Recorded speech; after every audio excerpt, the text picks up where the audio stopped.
This channel does not promote any violent, harmful, or illegal activities. All content provided by this channel is meant for an educational purpose only. Top quality और consistent performance के लिए सिर्फ silver pump नाम याद रखना। Press কনফারেন্সের শুরুতে আপনাদেরকে একটা ছবি দেখাবো বিগ ওয়ালে। ছবিটা একবার দেখুন। যে ছবি আমরা দেখাচ্ছি এই ছবি ওয়াকফ আন্দোলনকারীদের কলকাতা আসতে বাধা দেওয়া হয় পুলিশের তরফ থেকে। যে ছবি আপনাদেরকে আমরা দেখাচ্ছি দেখুন, লাঠি উঁচিয়ে যায় পুলিশ কর্মীরা। যারা আজকে প্রতিবাদে রাস্তায় নেমেছিলেন তাদেরকে বাধা দেওয়া হয় পুলিশের তরফ থেকে। যে ছবি আপনাদেরকে আমরা দেখাচ্ছি, ভাঙড়ে বাসন্তী হাইওয়েতে আটকে দেয় পুলিশ এই আন্দোলনকারীদের। ওয়াকফ আইনের প্রতিবাদে রামলীলা ময়দানে বিক্ষোভ কর্মসূচিতে যোগ দিতে আসছিলেন ভাঙড় মিনাখা সন্দেশখালীর বাসিন্দারা। কলকাতায় আসার আগেই বাসন্তী হাইওয়ের ভোজেরহাটের সামনে আন্দোলনকারীদের পুলিশ আটকে দেয়। এই মুহূর্তের পরিস্থিতি 12টা 2। সত্যজিৎ,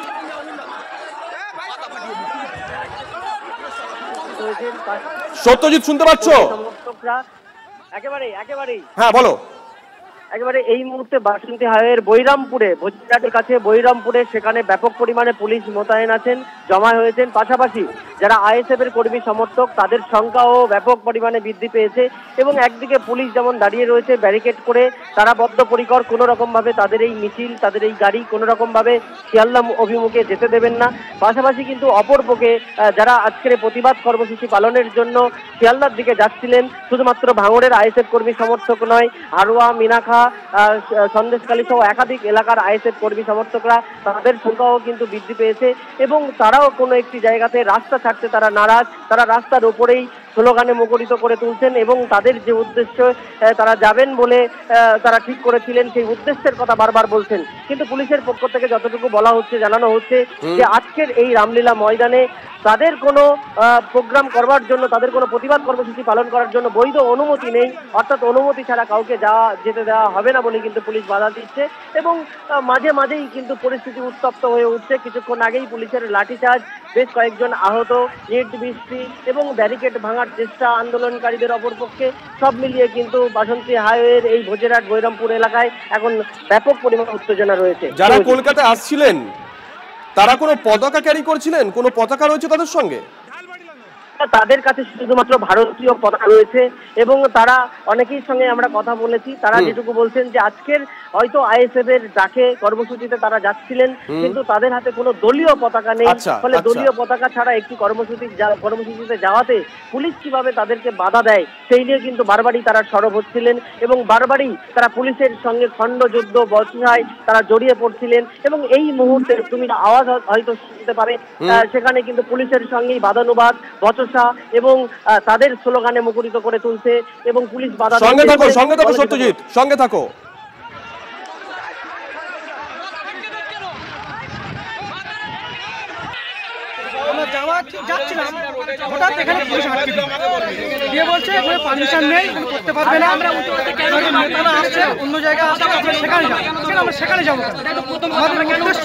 আমাদের ওখানে হবার কথা ছিল, সেখানেই যাবো। আপনাদের একই সঙ্গে 5টা ছবি আমরা দেখাচ্ছি, ব্যারিকেড ভাঙার চেষ্টা দেখাচ্ছি আপনাদের, আমরা দেখাচ্ছি পুলিশের সঙ্গে রীতিমতন ধস্তাধস্তি। বাস আটকে দেয় পুলিশ ভোজেরহাটের সামনে, অর্থাৎ কলকাতায় আসার আগেই পুলিশ বাস আটকে দেয়। রাস্তায় বিক্ষোভ দেখাচ্ছেন যারা আন্দোলন করতে কলকাতা আসছিলেন, রামলীলা ময়দানে আসছিলেন। আর মাঝের যে ছবি আমরা দেখাচ্ছি আইএসএফ এর বিক্ষোভ, আইএসএফ এর ডাকে এই কর্মসূচি, আইএসএফ এর তরফ থেকে কর্মসূচির ডাক দেওয়া হলেও আজকে যারা আসছিলেন তাদের কাছে কোনো দলের, কোনো রাজনৈতিক দলের কোনো পতাকা ছিল না, তাদের হাতে ছিল জাতীয় পতাকা। তারা বারবার এই কথাটাই বলছিলেন যে এই আন্দোলনে আমরা কোনো পতাকা নিয়ে যাচ্ছি না। সুশোভন আমাদের সঙ্গে রয়েছেন, আমাদের অপর সহকর্মী পৌঁছে গেছেন। সুশোভন, কি ছবি এখন, কি দেখছো? তবে এই মুহূর্তে যথেষ্ট উত্তেজনা রয়েছে। স্বাভাবিকভাবে যারা এই মিছিল বা এই গাড়ি একেবারে এগিয়ে নিয়ে যেতে চান কলকাতার অভিমুখে, তাদের পুলিশ আটকে দিচ্ছে এবং তারা কি বলছে যে তারা এগোবেই। আমার সহকর্মী সত্যজিৎ যেমন বলছিল যে একেবারেই তাই, কোনোভাবেই পুলিশ কিন্তু সেখান থেকে সরছে না। স্বাভাবিকভাবে যখন রাস্তা বন্ধ তখন কিন্তু গাড়ি এখনো পর্যন্ত দাঁড়িয়ে রয়েছে, রাস্তায় যথেষ্ট যানজট তৈরি হয়েছে এবং আইএসএফ এর তরফ থেকে কিন্তু তারা বলছেন যে তারা কলকাতায় যাবেন, মৌলালির কাছে রামলীলা ময়দান, তারা সেখানে সভা করবেন। স্বাভাবিকভাবে পুলিশের তরফ থেকে কিন্তু কোনোভাবে তাদের যেতে দেওয়া হচ্ছে না। তাই পরিস্থিতি কিন্তু এখনো পুলিশ নিয়ন্ত্রণ করার চেষ্টা, বিশাল পুলিশ বাহিনী যেমন মোতায়েন রয়েছে, আস্তে আস্তে আইএসএফ এর যারা কর্মীরা তারা কিন্তু উত্তর চব্বিশ পরগনার কিন্তু অনেক আইএসএফ কর্মী তারা কিন্তু এই রাস্তা ধরেই একেবারে সায়েন্স সিটি দিয়ে কলকাতায় পৌঁছে যায়।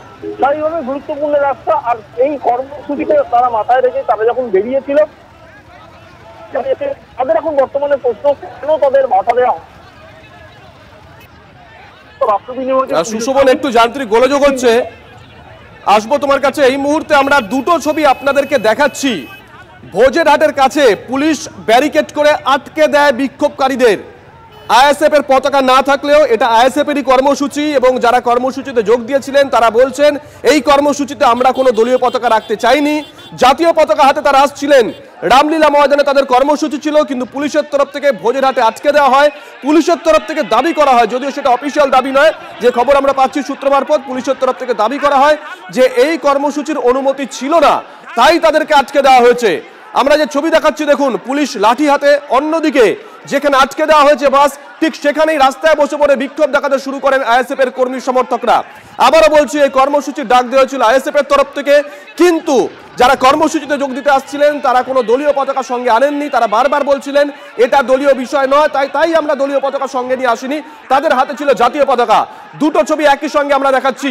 আজকে সকাল থেকে আমরা নজর রাখছিলাম ভাঙড়, মিনাখা, একাধিক জায়গা থেকে আইএসএফ এর কর্মী সমর্থকরা যে কলকাতায় আসছিলেন, ওয়াকফ আন্দোলনকারীদের আটকে দেওয়া হয় পুলিশের তরফ থেকে কলকাতায় ঢোকার আগে ভোজেরহাটে।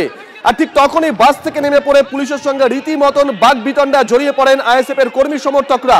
রীতিমতন ধস্তাধস্তি হয়, পুলিশের তরফ থেকে ব্যারিকেড করে আটকে দেওয়া হয়।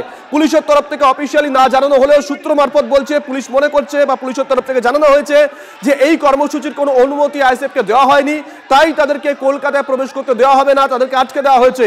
আমরা মিনিটে খবর নিচ্ছি, 12টা 8। সত্যজিৎ, এই মুহূর্তে আবারও কিন্তু উত্তেজনার পারদ বাড়ছে। একদিকে যেমন আইএসএফ এর কর্মী সমর্থকেরা যারা আজকে রামলীলা ময়দানে প্রতিবাদ কর্মসূচিতে যাচ্ছিলেন তাদেরকে কিন্তু পুলিশ আটকে দিয়েছে, এবং এই মুহূর্তে পুলিশের সঙ্গে বচসা, উত্তেজনা কিন্তু আবারও বাড়লো।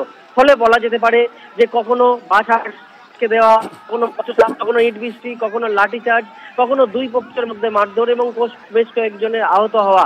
সর্বোপরি বলা যেতে পারে বাসন্তী হাইওয়ের ভোজেরহাট থেকে শুরু করে বৈরামপুর, এজিসি লেদারের সামনে এই 3-4টি জায়গায় কিন্তু বারবার পুলিশের সঙ্গে থাকো সত্যজিৎ সঙ্গে থাকো। এই মুহূর্তে লাইভ ছবি দেখাবো আমরা।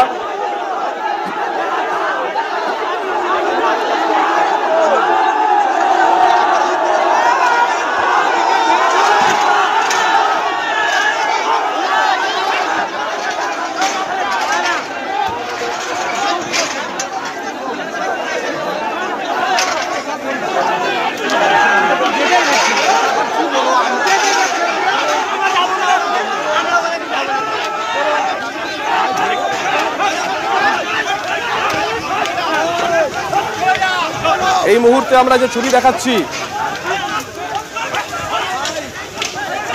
সংশোধিত ওয়াকফ আইনের প্রতিবাদে আজকে বিক্ষোভ কর্মসূচির ডাক দেওয়া হয়েছিল আইএসএফ এর তরফ থেকে। আইএসএফ এর কর্মী সমর্থকরা ভাঙড়, মিনাখা, বিভিন্ন জায়গা থেকে আজকে রামলীলা ময়দানে যোগ দিতে আসছিলেন, কিন্তু ভোজেরহাটে তাদেরকে আটকে দেয় পুলিশ। আইএসএফ এর ডাকে এই কর্মসূচি হলেও তাদের হাতে কোনো রাজনৈতিক দলের পতাকা ছিল না, আইএসএফ এর কোনো পতাকা ছিল না, হাতে ছিল জাতীয় পতাকা। তারা বারবার বলেছেন যে এটা একেবারে স্বতঃস্ফূর্ত আন্দোলন। পুলিশের তরফ থেকে যেটা অফিসিয়ালি এখনো কোনো স্টেটমেন্ট দেওয়া হয়নি, যেটা সূত্র মারফত আমরা জানতে পারছি, পুলিশের তরফ থেকে বলা হয়েছে এই কর্মসূচির কোনো অনুমতি ছিল না, তাই তাদেরকে কলকাতায় প্রবেশ করতে দেওয়া হবে না। দেখুন, বিশাল পুলিশ বাহিনী সেখানে গিয়ে উপস্থিত হয়েছে। ওখানে যারা বিক্ষোভ দেখাচ্ছিলেন, যারা কলকাতায় আসছিলেন, তাদেরকে সরিয়ে দেওয়া হচ্ছে, লাঠি চার্জ করা হয় পুলিশের তরফ থেকে। যেখানে আজকে দেওয়া হয় সেই ভোজেরহাটেই বসে পড়েন আইএসএফ এর কর্মী সমর্থকরা।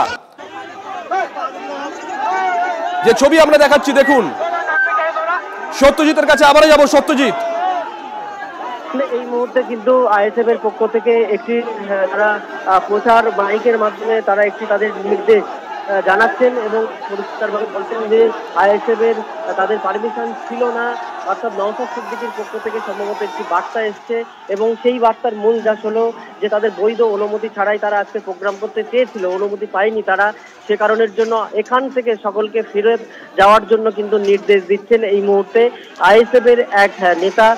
তিনি কিন্তু মাইকের মাধ্যমে সেই বিষয়টি প্রচার করছেন এবং তিনি জানাচ্ছেন ফিরত যাওয়ার জন্য সকলকে সকলকে অনুরোধ করছেন।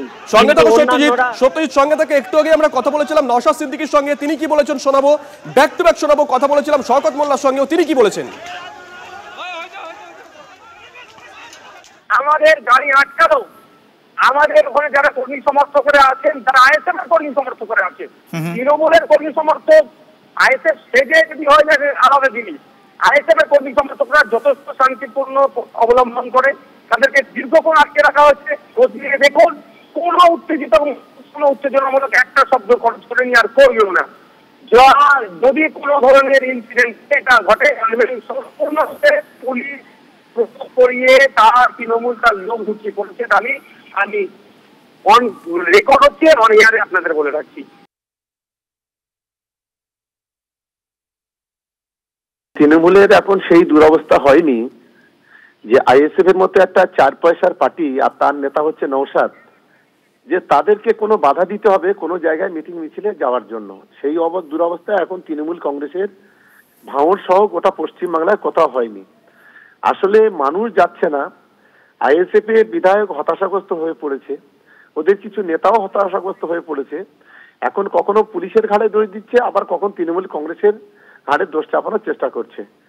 এই ধরনের কথা বলে মানুষকে বিভ্রান্ত করার চেষ্টা করছে। আমরা চাই যারা যোগ্য তারা অবশ্যই চাকরি পাক, এটা আমরা তাদের পক্ষে, আমাদের মাননীয় মুখ্যমন্ত্রী ইতিমধ্যে তার ডিসিশন ক্লিয়ার করে দিয়েছেন। ফলে এই বাজার গরম করার যে কথাবার্তা আজকে নওশাদ সিদ্দিকী সহ বিজেপিরা বলছে, এটা আমরা তীব্র নিন্দা করছি। আমরা ব্যাক টু ব্যাক শোনালাম আইএসএফ বিধায়ক নওশাদ সিদ্দিকী তিনি কি অভিযোগ করলেন এবং রাজ্যের শাসক দলের বিধায়ক শওকত মোল্লা তিনি কি বললেন। আর এই মুহূর্তে আপনাদেরকে ছবি দেখাচ্ছি, পুলিশের তরফ থেকে একটু আগে লাঠিচার্জ করা হয়েছিল ভোজেরহাটে, আন্দোলনকারীদের আটকে দেওয়া হয় পুলিশের তরফ থেকে। পুলিশের তরফ থেকে অফিসিয়ালি এখনো কোনো স্টেটমেন্ট দেওয়া না হলে সূত্র মারফত আমরা যে খবর পেয়েছি, পুলিশের তরফ থেকে আন্দোলনকারীদের বলা হয় যে আপনাদের কোনো বৈধ অনুমতি ছিল না, তাই আপনাদেরকে কলকাতা যেতে দেওয়া হবে না। যেখানে বাধা পায় সেখানেই নেমে যান আইএসএফ কর্মী সমর্থকরা, রাস্তায় বসে তারা বিক্ষোভে সামিল হন। আইএসএফ এর তরফ থেকে এই কর্মসূচির ডাক দেওয়া হলেও আজকে আইএসএফ এর কর্মী সমর্থক যারা আসছিলেন কলকাতার রামলীলা ময়দানে, তাদের হাতে কোনো দলীয় পতাকা ছিল না, তাদের হাতে আইএসএফ এর কোনো পতাকা ছিল না। তারা জাতীয় পতাকা নিয়ে আজকে এই আন্দোলনে যোগ দিতে আসছিলেন, কিন্তু কলকাতায় আসার আগেই তাদেরকে আটকে দেওয়া হয়। সকাল থেকে আমরা দেখাচ্ছিলাম বিভিন্ন জায়গা থেকে, ভাঙড়, নীলাখা সহ বিভিন্ন জায়গা থেকে আইএসএফ এর কর্মী সমর্থক যারা আছেন তারা কলকাতার উদ্দেশ্যে রওনা দিয়েছিলেন।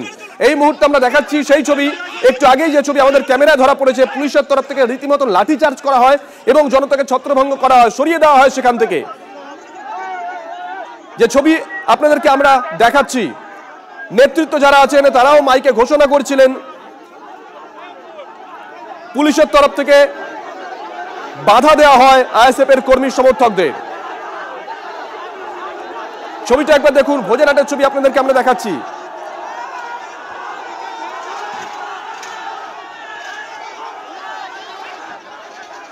স্পট থেকে আমাদের সঙ্গে রয়েছেন আমাদের অপর সহকর্মী সুশোভন। সুশোভন, কি ছবি এই মুহূর্তে? দেখো, এই মুহূর্তে তোমাকে আমি দেখানোর চেষ্টা করছি যে আমি যে রাস্তা দিয়ে যাচ্ছি সেই রাস্তা যেখানে পুলিশ আটকে দিয়েছে, একের পর এক গাড়ি দাঁড়িয়ে রয়েছে। স্বাভাবিকভাবে তুমি বুঝতে পারছো যে পুরো কিন্তু যানজট তৈরি হয়েছে এবং গাড়ি যেহেতু এই রাস্তা গুরুত্বপূর্ণ, তুমি জানো বাসন্তী হাইওয়ে এই রাস্তার একদিকে একেবারে এই রাস্তা একেবারে সায়েন্স সিটির দিকে যায়, স্বাভাবিকভাবেই কিন্তু এই রাস্তা পুরোপুরি বর্তমানে বন্ধ এবং সেই জন্য কিন্তু সাধারণ মানুষের যথেষ্ট অসুবিধা হচ্ছে। আর দূরের দিকে যেখানে তুমি দেখতে পাচ্ছ যে আরও গাড়ি দাঁড়িয়ে রয়েছে, সেখানেই কিন্তু বর্তমানে পুলিশ আটকে দিয়েছে এবং সেইখানে প্রচুর আইএসএফ সমর্থক তারা কিন্তু সেখানে রয়েছে। স্বাভাবিকভাবেই যে পরিস্থিতি, সেই পরিস্থিতি কখন স্বাভাবিক হয় এই বিষয়টা গুরুত্বপূর্ণ। তার কারণ তোমাকে আমি দেখো আরও দেখানোর চেষ্টা করছি যে আমি যতটা এগোচ্ছি ততই কিন্তু গাড়ির সংখ্যা একটু একটু করে বাড়ছে। তুমি দেখতে পাচ্ছ যে একেবারে যেই জায়গায় যেখানে পুলিশ আটকেছে আমরা প্রায় তার কাছাকাছি চলে এসেছি। এই জায়গায় তুমি দেখতে পাচ্ছ যে একের পর এক গাড়ি যেগুলো মূলত বলা যায় ঘটকপুকুর ধরে একেবারে এগোচ্ছিল সেই দিকে কিন্তু সেই গাড়িগুলো কিন্তু দাঁড়িয়ে রয়েছে, গাড়ি ঘুরিয়ে নেওয়া হচ্ছে। পুলিশের উপস্থিতি বর্তমানে লক্ষণীয়। তুমি দেখতে পাচ্ছ যে বিশাল পরিমাণে পুলিশ বাহিনী তারাও কিন্তু একেবারে রয়েছে। সব মিলে কিন্তু এই মুহূর্তে কিন্তু কোনোভাবেই যে গাড়িগুলো মূলত আসার কথা ছিল কলকাতার দিকে আসতে দেওয়া হবে না এমনটাই বলা হচ্ছে। এবং এই মুহূর্তে কিন্তু গাড়ি একের পর এক গাড়ি সেগুলো দাঁড়িয়ে রয়েছে। সাধারণ মানুষ যারা এখানকার স্থানীয় বাসিন্দারা তারা কিন্তু একেবারে পায়ে হেঁটেই তারা তাদের মতন অন্যত্র যাওয়ার চেষ্টা করছেন। খুব স্বাভাবিকভাবেই তুমি বুঝতে পারছো যে এই মুহূর্তে তোমাকে আরো আমরা ছবি দেখছি সুশোভন, তুমি যে ছবি দেখাচ্ছিলে ডিটেল ছবি আমরা দেখছিলাম। কলকাতা থেকে দক্ষিণ 24 পরগনার যোগাযোগের অন্যতম যে রাস্তা বাসন্তী হাইওয়ে কার্যত স্তব্ধ হয়ে গেছে, একের পর এক গাড়ি দাঁড়িয়ে আছে। অন্যদিকে আমরা যে ছবি আপনাদেরকে দেখাচ্ছিলাম আইএসএফ এর কর্মী সমর্থকরা রাস্তায় নেমে এসেছেন, পুলিশের তরফ থেকে তাদের সরিয়ে দেওয়া হয়, বল প্রয়োগ করে ধাক্কা দিয়ে সরিয়ে দেওয়া হয়। নজর থাকবে এই খবরের দিকে।